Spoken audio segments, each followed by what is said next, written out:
an Indian term. Rationalism is an Indian concept that has deep roots. He always forgot the continuum. Between the outside and inside, there is a continuum of the door. Between the day and the night, there is the continuum of the Sandhya time. Between the weapon and the hands, there is the continuum of the nail. Between an animal and the human form, there is a continuum of the transient form. He was not able to look into the continuum, and that was his greatest mistake. They talk about the Western Industrial Revolution, they talk about Western Enlightenment, they talk about Martin Luther, they talk about all these things, but they never talk about Spinoza. Well, Spinoza is the basis of true Western Renaissance. And he was an Advaiti. Today we have got a lot of women here. They all owe their presence here, not to E.V. Ramasamy, not to the Dravidianists, but to this person, Harbila Sarda, because he was the one who stopped child marriage. They want the social justice. We have to tell that we are the persons who created the social justice movement in this nation. Had they had their way, India would have got its first scheduled community prime minister. Every vote in this battle, it has civilizational consequences. Thank you everyone for giving me this opportunity. I am indeed feeling blessed to stand before all of you. But I have a strong confession to make. I am not an orator, so you will have to forgive me for whatever problem I have with my flow of talk. So the talk is about pseudo rationalism and pseudo social reforms. So, the pseudo-social justice and pseudo-rationalism are the two cornerstones of the Dravidian movement. When you look at actually the core essentials of the Dravidian movement, we may have hatred for them, we may have aversion for them, but we have to understand them. How is it that this particular movement that has very clear, very naked lies at its core have been able to hypnotize the people of the state? So what was the reason? இப்படி தன் அகத்தில் ஒரு முழுமையான பொய்யை வைத்திருக்கக்கூடிய ஒரு உண்மையின்மையை வைத்திருக்கக்கூடிய ஒரு இயக்கம் திராவிட இயக்கம். திராவிட இயக்கத்தின் அடிப்படையாக இருக்கக்கூடியவை முழுக்க முழுக்க பொய்கள். ஆனால் இந்த இயக்கம் இத்தனை ஆண்டு காலங்கள் பல தசாப்தங்களாக தமிழ்நாட்டு மக்களை தங்களுடைய பிடிக்குள் வைத்திருக்கிறது. அதற்கான காரணம் என்ன என்பதை நாம் சற்று விலகி நின்று ஆராய வேண்டும். நம்முடைய விருப்பு வெறுப்புகளை தள்ளி வைத்துவிட்டு அப்ஜெக்டிவாக காமம் செப்பாது கண்டது முடியுமோ என்று சொல்வார்கள். தன்னுடைய உணர்வுகளை சொல்லாமல் உண்மையில் என்ன விஷயம், ஏன் திராவிட இயக்கத்தினால் இப்படி ஒரு வெற்றியை அதனுடைய பொய்மையை தாண்டி உருவாக்க முடிந்திருக்கிறது என்பதை நாம் புரிந்து கொள்ள வேண்டும். ஏனென்றால் நாம் போரிடக்கூடியது நம் முன்னால் இருக்கக்கூடிய திராவிட இயக்கத்தோடு மட்டுமல்ல. அந்த திராவிட இயக்கம் என்று நாம் முன்னால் பார்க்கக்கூடிய விஷயத்திற்கு பின்னால் இருக்கக்கூடிய திராவிட இயக்கமோ தமிழ் தேசியமோ எந்த ஒரு பிரிவினைவாதமோ அதற்கு பின்னால் இருக்கக்கூடிய ஏறக்குறைய 200 ஆண்டுகள் பழமை வாய்ந்த காலனிய சக்திகளோடு நாம் போரிட்டுக் கொண்டிருக்கிறோம். The kernel behind the Dravidian interface is almost 200 years old.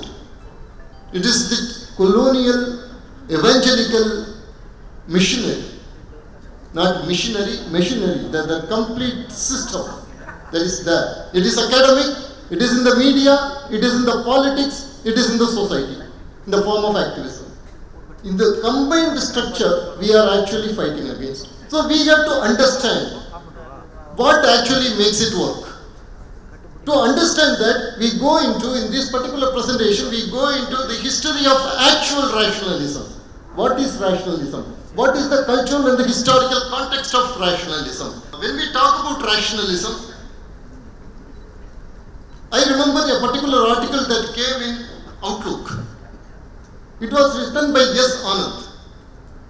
He is supposed to be an intellectual heading the Dalit movement. He himself was not a Dalit. And he said that no Indian language has a term for rationalism. No Indian language.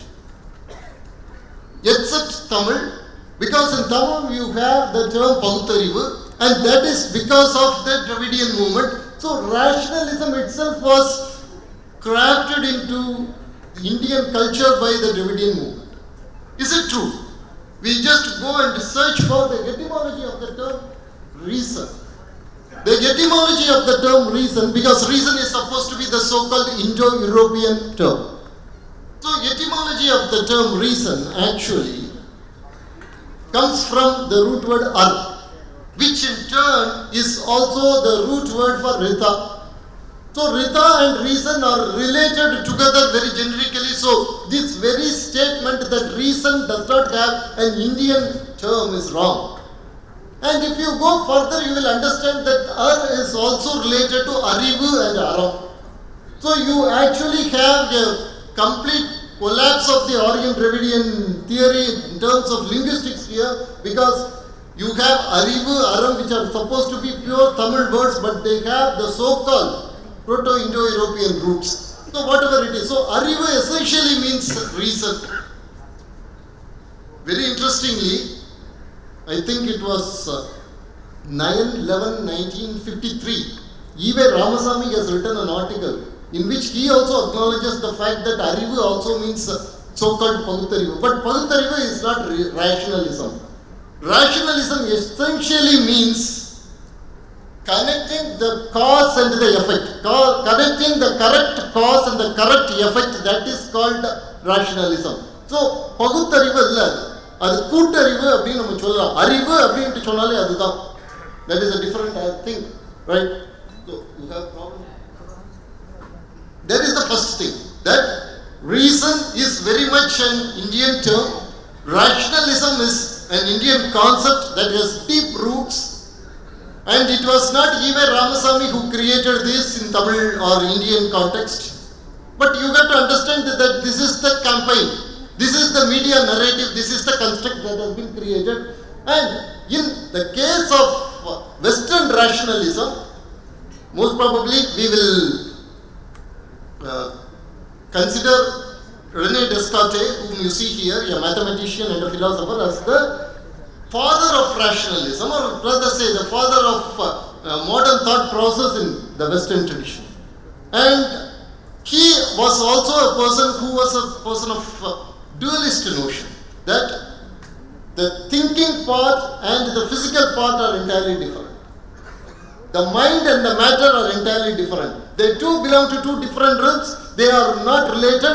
They were united by, in human beings, for example, the thinking aspect and the material aspect have been united by a divine will. So, this kind of a dualism is also part of the rationalist tradition of the West. So, this is the Western rationalist tradition. Can you go to the next?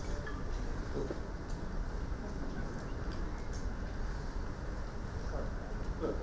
Now, I told you about these binary categories. Indian tradition rejects categories. Indian tradition is for continuum. This is very much given to us, even to our children, in the form of the Puranic episode of Prahalada and Hiranyakasipu. What were the boons that Hiranyakasipu got? That he should not be killed in the morning, in the daytime, he should not be killed in the night time. He should not be killed by an animal, he should not be killed by a human being, he should not be killed by a devata. He should not be killed by weapons, he should not be killed by hands. In all this, if you see, he was specifying the categories. He was specifying the categories. He always forgot the continuum. Between the outside and inside, there is a continuum of the door.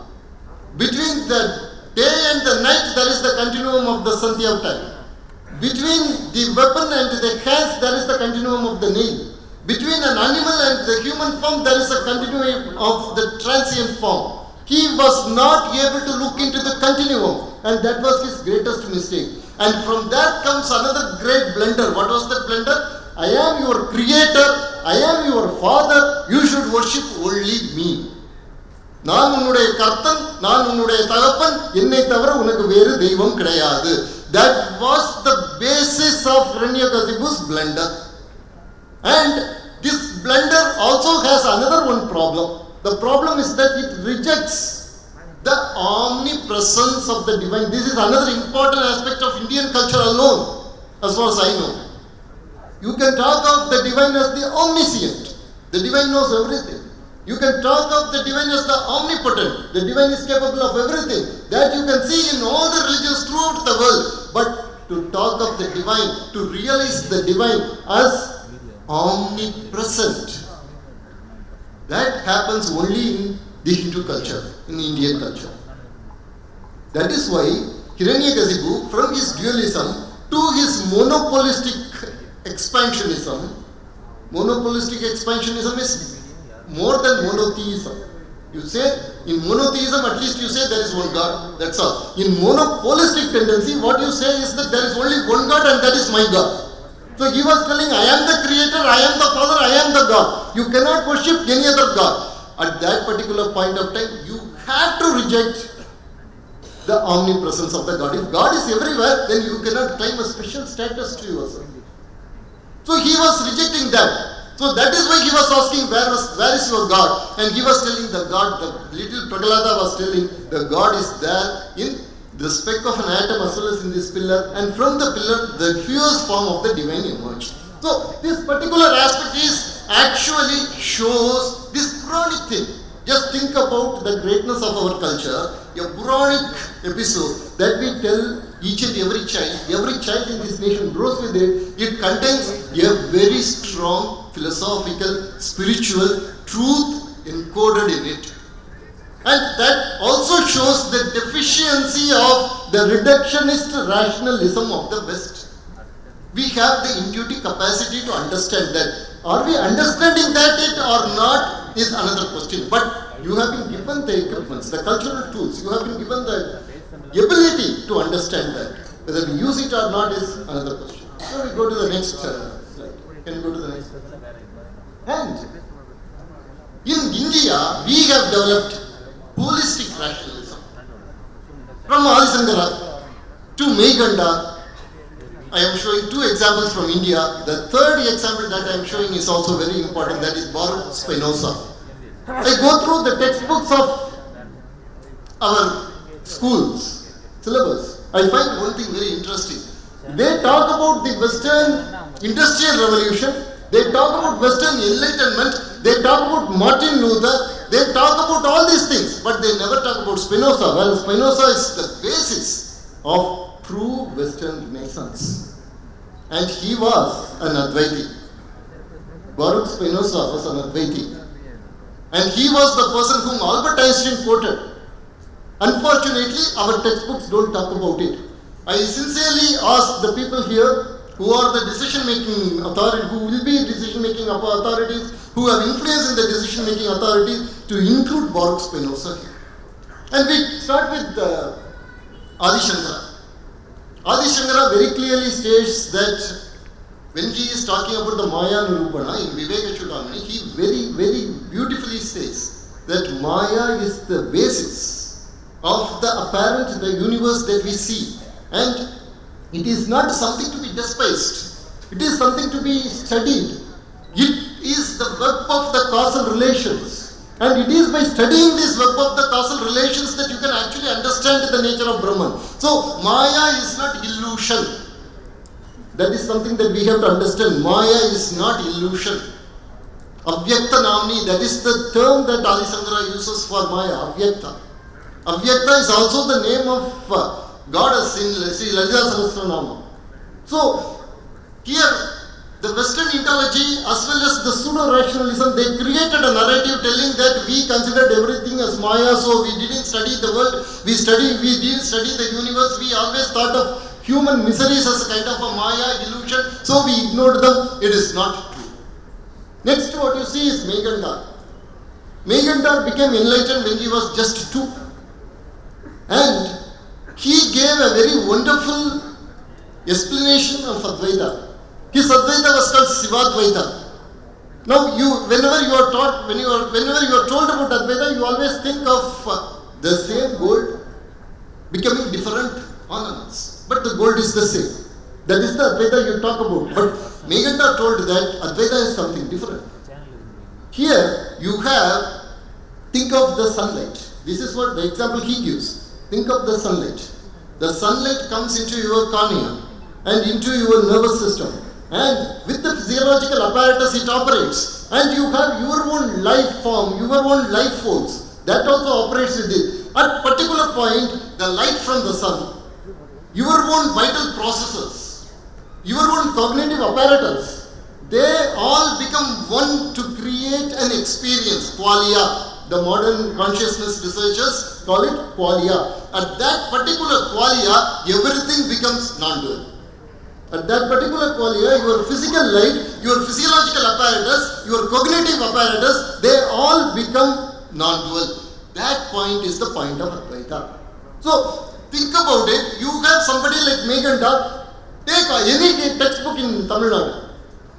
You have a chapter on Meykandar? No. Why? You have here an example. A template has been given to you to study consciousness. A template has been given to you just 3 or 4 days before in Scientific American. There was an article about vision, and they were talking about the vision is more psychological than physical. And here you have a template. I am not telling that Meykandar knew exactly the rods, cones, cornea, etc. of the visual apparatus that we have inside our brain. No. He didn't know all those things, but he gave a philosophical template, the template that was more holistic. So here you have a holistic rationalism. In India, we have developed this holistic rationalism. Now we come to the pseudo rationalism. Can we go to the next slide? Now we come to pseudo rationalism. What is pseudo rationalism? A very good demonstration of pseudo rationalism was given by Tamil Nadu press very recently. When BJP leader Annamaliji, when he told that you are jumping like monkeys, then they told that you have called us as monkeys. Okay. The point is, when you tell that someone is very good in mathematics, in Tamil Nadu you have a common term, Kanakala Puli. And then the pseudo-rationalist would ask you, then why he is not having 4 legs? So, that is pseudo-rationalism for you. Pseudo-rationalism is taking literally the meaning in a very foolish way. But there is a venom in it. That is what you have to understand. There is venom. The venom is this, that you want to make your opponent look like an idiot. The next thing is, who is your opponent? Your opponent is your own person, your own brother. The difference between anti-Semitism and this Dravidianism is that in anti-Semitism, the non-Jews hated the Jews.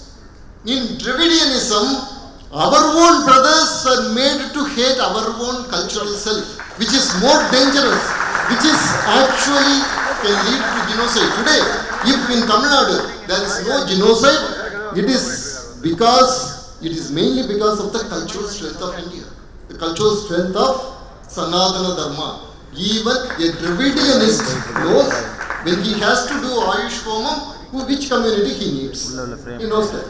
That is why the genocide is not happening. At the same time, we cannot take this for granted. These cultural ties are holding, or I would say the Punya Bala of our ancestors are holding us.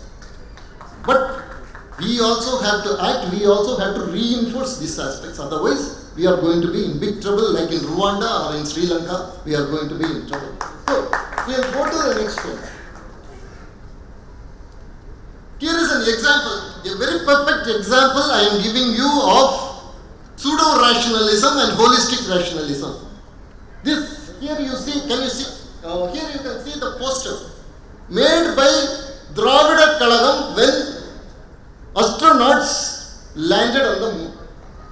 So they showed this poster telling that in the head of Shiva is the crescent moon and astronauts have landed on that itself. So the American astronaut had put his feet on the head of Shiva. Now this is an example for pseudo-rationalism because he takes the dance of Shiva as literal. And any of our great saints, have they told that this dance is literal, that the actual moon is on the head of Shiva? Has any of us told us? We will come to that later. But just think about this. Here I have 3 examples. One is by Ilya Prigogine. Ilya Prigogine was a Nobel laureate. He was working on the dynamics of molecules. He wanted to publish a book on thermodynamics. The book is on thermodynamics. The book was not on Nataraja. The book was not on Indian culture. It was on thermodynamics. And what is the most beautiful dynamic image of that particular domain that he was researching he got? It was Shiva's Nataraja. And you have another one, ecologist. He was studying the ecological aspects and he saw Shiva as the great metaphor for ecological dynamics. And you have Fricho Capra who was studying the particles, the dynamics of the subatomic particles, and he also came up with the dance of Shiva as the metaphor. Think about it. Again I am telling you, this is something that we have to be very careful. We cannot allow pseudoscience to enter this. This does not mean that atoms are dancing like Shiva or anything. It does not mean that our ancestors knew about electron, protons or quarks or string theory. It is not that. It is that the dance of Shiva is always evolving with the enlargement of the human knowledge. They have created a beautiful form like this for us. And what do we do? What do? We demean it with this kind of posters. And then it is from this poster, it is just a couple of steps that you smuggle out Nataraja icons and you sell it to the idol smugglers. So, this is about what actually pseudo rationalism is. Now we move to the next one. Can we go fast? Yeah. Here we see a very good example of what actually the Hindu rationalism is. Everybody knows this particular verse by Tirumoolar. Muppuram Setanan Envargal Mudagal Muppuramavad Mummala Karya. Right?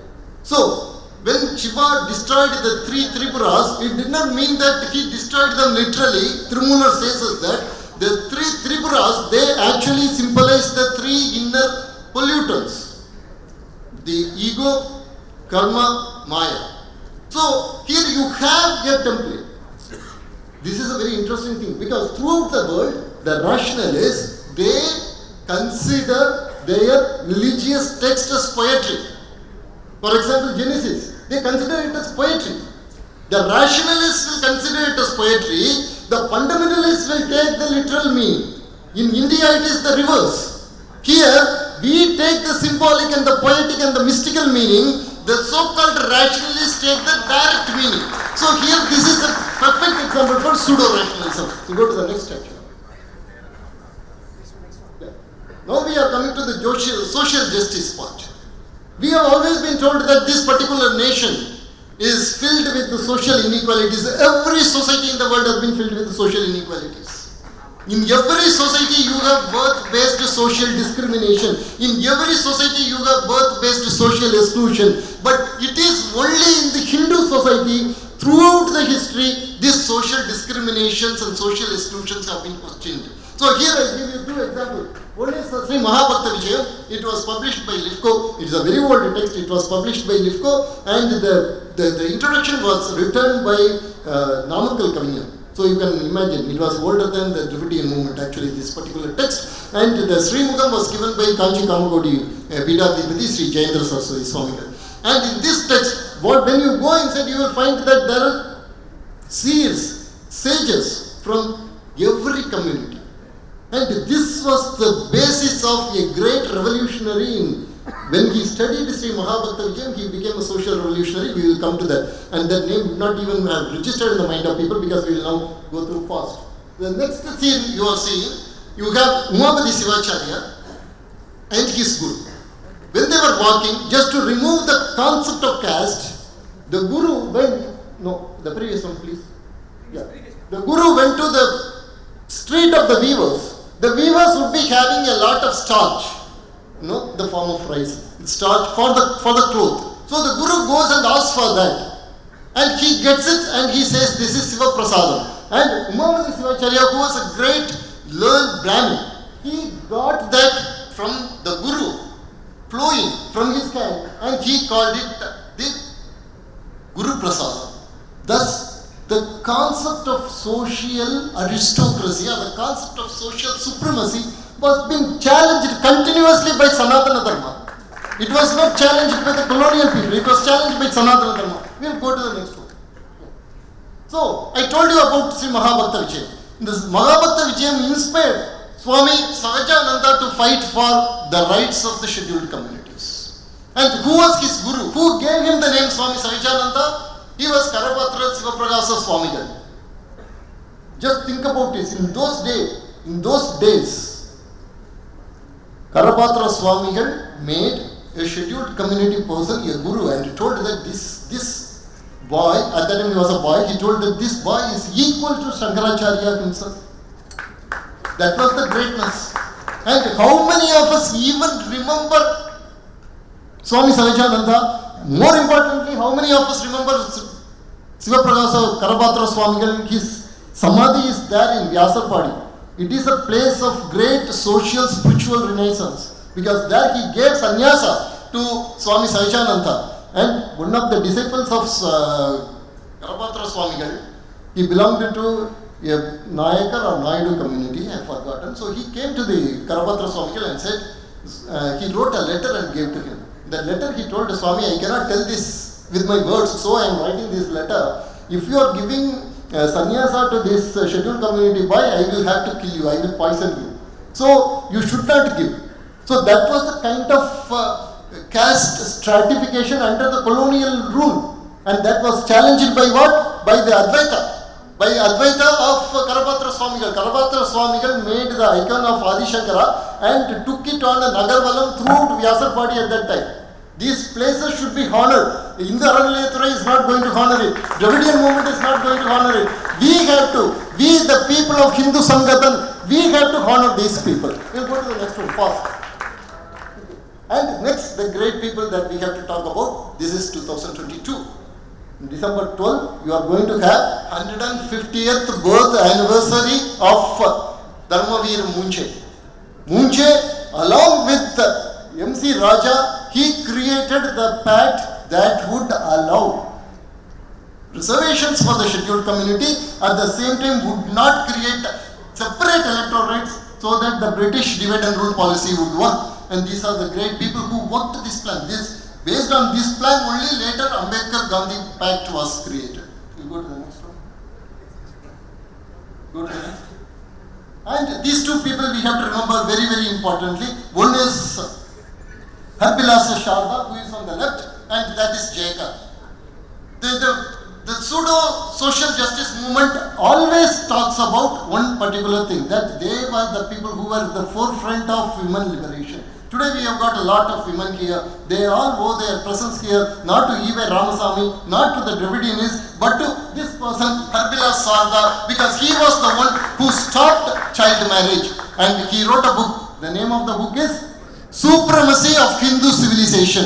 So you have a Hindutva who actually bought the Sardar Act which liberated the women. Then you have Jayakar. Jayakar was the person who first asked for reservation for scheduled community in police force. He was a Hindu Mahasabha president. We'll go to the next first. This 2023 is the 100th year of a great resolution by Sitaram Keshav Gole. So, what did he do? In 1923, a resolution was passed in Bombay Legislative Assembly. It recognized the right of scheduled communities to use public water bodies, public roads, public parks, and the public spaces at large. This was responsible for the Magat Satyagraha. And the person who passed it, S.K. Bole, who is sitting on the lap of Dr. Ambedkar, remember this person. He was the provincial head of Bombay Hindu Mahasabha. And he met Dr. Ambedkar when he was going to the Constituent Assembly and told, you should announce saffron flag as the national flag of India. That was the person who brought the resolution that created Magat Satyagraha. So just think about it. When somebody tells you that they want the social justice, we have to tell that we are the persons who created the social justice movement in this nation. Social justice actually owes its existence today as it is today in a positive way to Hindutva and not to the Dravidianists. The Dravidianists are the pseudo social reformers. Because you have to ask them this question. When Harbilas Sharda and Dr. Ambedkar united, Harbilas Sharda Hindutva, Dr. Ambedkar united, they were fighting for Sharda Act what was E.V. Ramasamy Nayakar doing? I think the answer is unspeakable, so I won't tell that answer. Okay. Now, we'll go to the last one. The same way, I want to remember you another one aspect. Babu Jagajeevan Ram. There was a book written about BJP by one Vinay Sithapati. He is a professor of Kalinga University, Ashoka University. So you would be knowing, typical liberal person, and he has brought out an important thing. That is, when the Janata government was there, do you know who was the choice of RSS and Jansang to become the Prime Minister of India? It was Babu Jagajeevan Ram.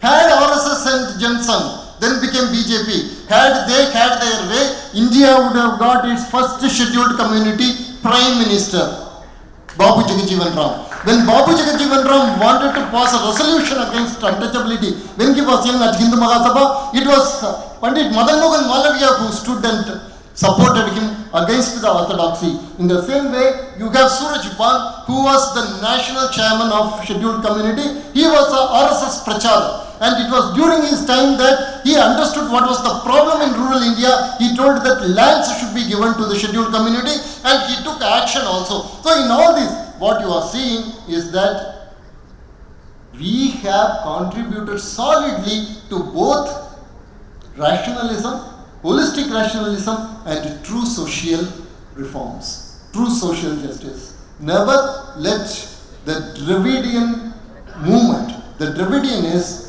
cheat people with their lives again. Because I want to end this with one very strong statement. One very strong statement for the BJP people here. It is this. Every vote in this battle, it has civilizational consequences. Your vote for BJP is a vote for Indian civilization in Indian nation. Your vote against BJP is a visa we are personally signing to allow terrorists enter India and kill our children. We have to understand that. With this, I finish my talk. Thank you very much. Vande Mataram. Jai Hind.